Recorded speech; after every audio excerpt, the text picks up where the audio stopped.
Yo, salut à tous, c'est Marius du clan Paranoïa. On se retrouve aujourd'hui pour une toute nouvelle vidéo sur Clash of Clans concernant notre 360e guerre gagnée, notre quatrième d'affilée. Donc contre un clan qui n'a pas joué la guerre malheureusement, qui avait 201 guerres gagnées avec un journal pas terrible. On leur a mis 29-0. Comme vous pouvez le voir, on n'était pas loin de la perf map, il nous manquait juste leur numéro 7 de mémoire, je dirais. C'est ça, qui n'a pas été rasé, qui a pris 86% au maximum. Il a quand même eu 4 attaques sur lui, mais rien n'y fait. On a 3 attaques, pardon, et on n'a pas réussi à le raser. Alors que beaucoup de villages ont pris des one-shots. 5 villages ont pris des one-shots, donc c'est vraiment pas mal. Mais il y a 3-4 villages où on a dû mettre 3-4 attaques à les raser. Il y en a un qu'on n'a même pas rasé. Donc voilà pour cette présentation. Du coup, on va passer sur un premier replay de la part d'Ezoriad avec une composition terrestre, 3 golems, 8 sorcières. Je vais vous montrer que les replays sur Anti 3 parce que c'est les plus intéressants et sachant qu'ils avaient pas mal d'Anti 2, c'était moitié-moitié.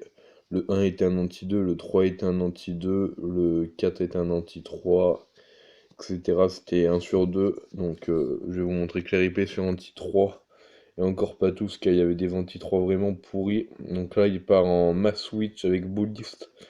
Et vous allez voir que cette compo, normalement, est censée passer partout, sur tous les types de villages, mais là, elle va passer, mais très...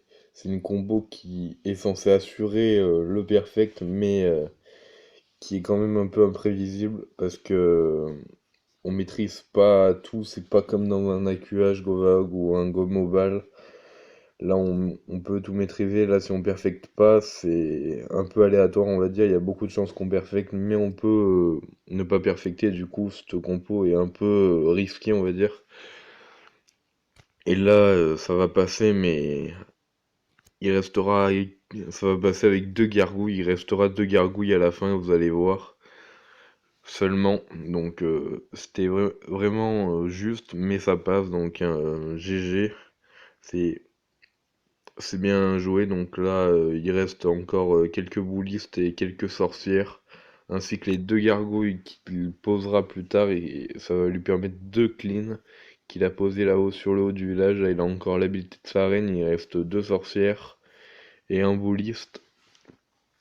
Mais vous voyez qu'il reste encore un Archix au sol qui va poser de gros soucis, car il va tuer les sorcières et le bouliste et la reine a une cadence très rapide, mais là, comme vous pouvez le voir, il reste plus que l'Arkix, mais il est en mode sol, du coup, ça va pas poser de problème aux 2 gargouilles qui vont rester, même si tout le reste va mourir avant que l'Arkix ne soit tué. Donc les 2 gargouilles qui vont pouvoir finir l'Arkix avant que... qui vont pouvoir finir l'Arkix et qui vont permettre de faire 3 étoiles. Donc un gros GG à Ezoria pour cette superbe attaque sur le numéro 2 en face.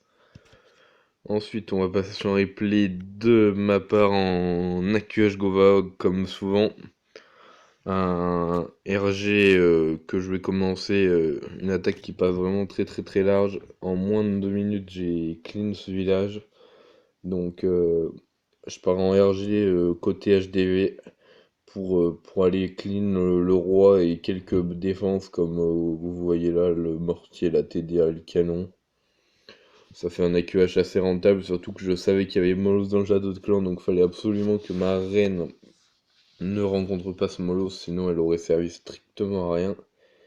Du coup là elle fait sa vie là-bas, et je déblaye avec quelques sorciers, et, euh, et après je vais envoyer la masse Valky au milieu, avec un sort de saut, un sort de soin et un rage, et tout ira parfaitement bien. Donc là j'envoie la purée de Valky, les 9 Valkyries avec le sort de saut là, comme vous pouvez le voir, c'est un Molos qui sort, donc aucun problème. Puis je rage toutes les Valkyries pour qu'elle m'élimine le plus rapidement possible la reine ennemie et tout le compartiment central. Puis après, je balance les chevaucheurs qui vont faire tout le tour en passant par la Tesla. Ils vont remonter toutes les défenses avec un petit fort de soin pour assurer le coup, même si c'est sûr que ça passait sans. Tellement vous allez voir que je suis large à la fin. Là, il y a les cochons qui continuent de clean les trois quatre dernières défenses. Là, je mets un double poison en prévision du Molosse qui va exploser, même si c'était pas forcément utile. Là, le Molosse qui explose. Ma reine qui aide et qui permet aux sorciers, aidés par un sorcier, de clean les pops. Et, euh, et voilà, puis il reste encore quelques cochons. Le roi full HP, j'ai pas utilisé l'habilité des deux héros. Donc j'étais vraiment une attaque qui passe vraiment très tranquillement sur cet HDV9 anti 3 étoiles assez bien designé. Du coup, on va passer sur un dernier replay de la part de Ben 2 en GGCB, la compo qui marche toujours, qui marchait beaucoup à l'époque où les bullies n'avaient pas été nerfs, mais moi j'aime pas trop cette combo parce que c'est une combo qui certes elle passe partout mais il y a pas trop de skill, du coup c'est un peu après quand on passera HDV10 ça sera un peu compliqué de Tristar si on a fait que du GGCB, donc là il a les bullies et tout, et puis il va balancer les cochons sur le mortier, les canons du haut là-haut qui vont permettre de clean toutes les défenses avec un fort de soin. Sachant que là, toute la purée arrive au. Il y a masse troupe au centre, là, le dragon qui fait pas grand chose. Et, euh, et les cochons, il va pas tarder à les lancer. Voilà, il commence à les lancer au niveau du souffleur et du canon et du mortier, comme j'avais dit. Puis il va lâcher le soin au niveau de l'Arkix, de l'entière, de la TDF, de la TDA. Et ça va passer assez tranquillement. Voilà, il lâche son soin. Il reste plus beaucoup de défense.